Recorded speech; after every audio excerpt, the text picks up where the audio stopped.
CBSE words में आपका स्वागत है। तो इस वीडियो में हम क्लास 10 हिस्ट्री का सेकंड चैप्टर जिसका नाम है नेशनलिज्म इन इंडिया, उसका सोर्स डी डिस्कस करेंगे। इससे पहले सोर्स ए बी सी और बॉक्स 1 और जो भी फिगर्स हैं उनके एक्सप्लेनेशन की वीडियो अपलोड हो चुकी है। उन सब का लिंक आपको डिस्क्रिप्शन में मिल जाएगा, वहाँ से क्लिक करके देख सकते हो। तो इसमें क्या है इसको हम समझते हैं। 1930 की में सर मोहम्मद इकबाल जो कि उस टाइम मुस्लिम लीग के प्रेसिडेंट थे।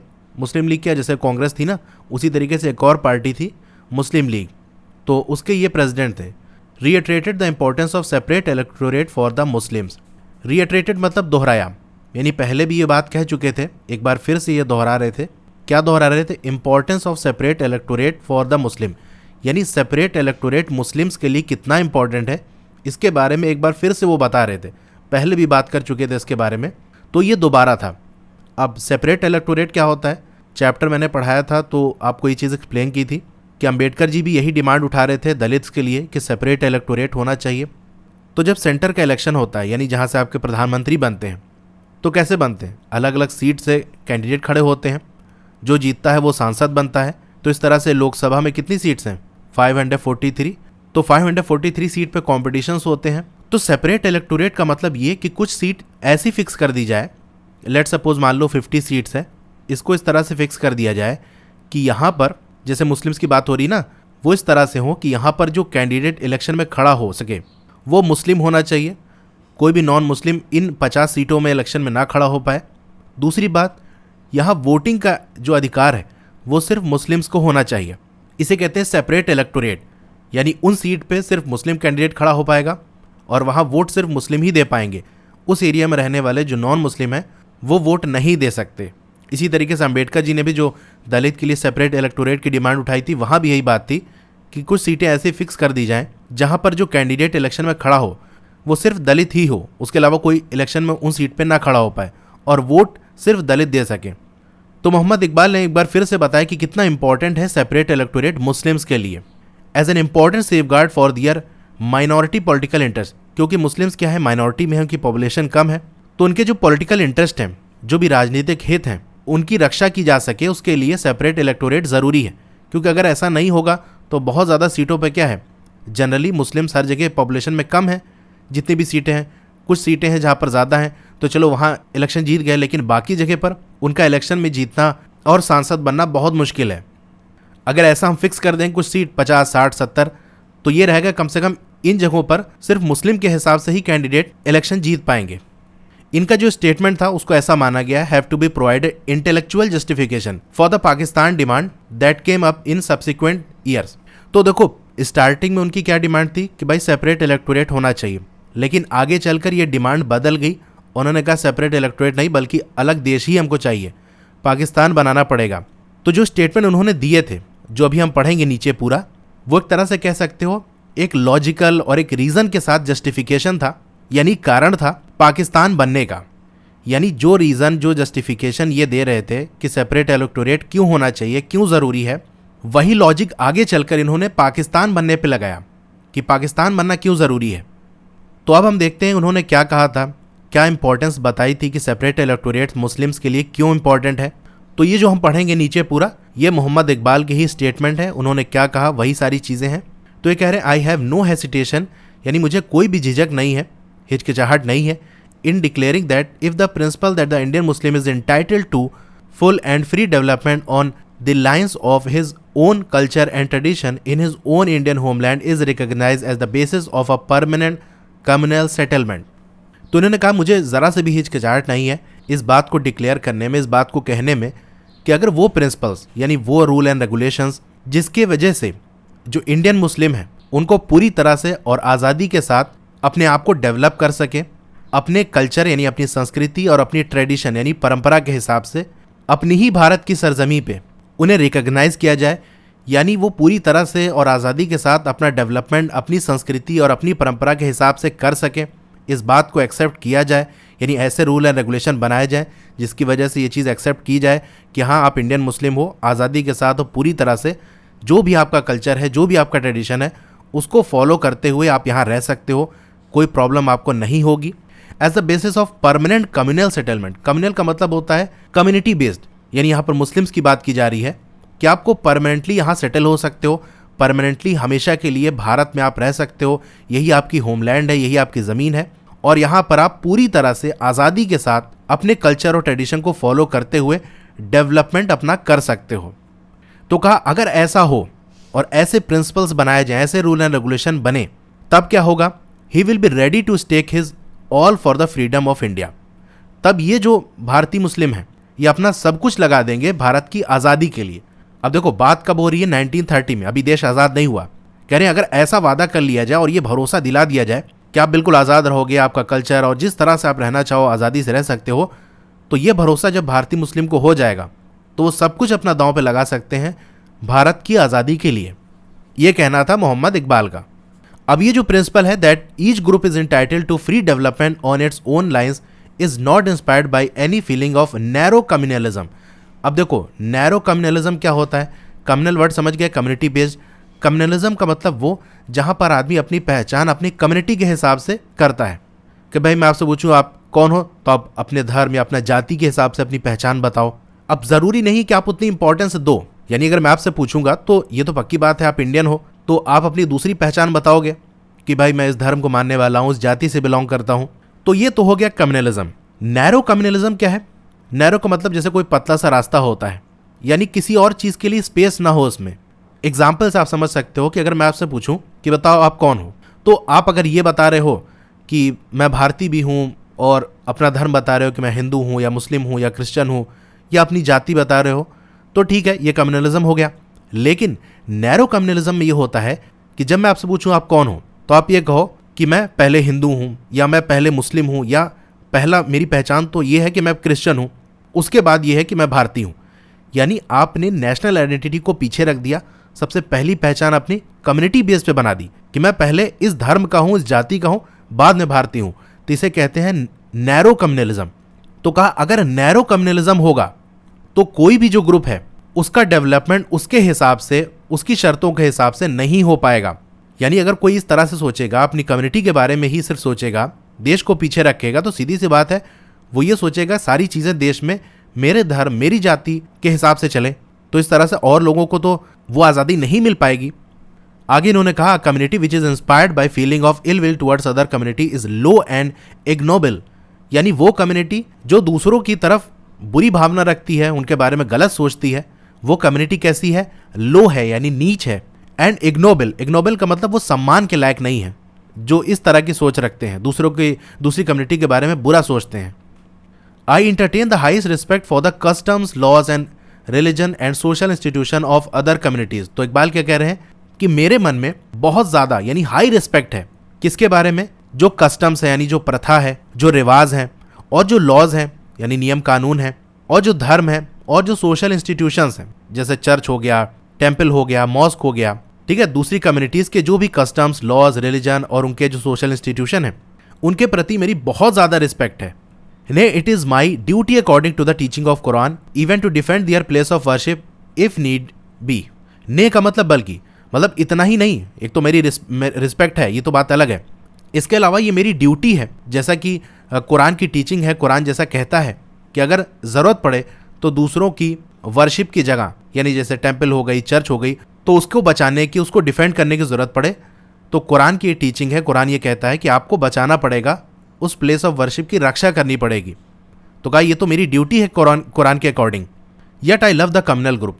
और आगे ये कह रहे हैं कि मुझे कम्युनल ग्रुप पसंद है, यानी कम्युनिटी के बेस पे जो पहचान है वो मुझे पसंद है। क्यों पसंद है? यानी अब याद रखना यहाँ पर किस कम्युनिटी की बात कर रहे हैं? ये अपनी कम्युनिटी की बात कर रहे हैं, यानी मुस्लिम्स की बात कर रहे हैं।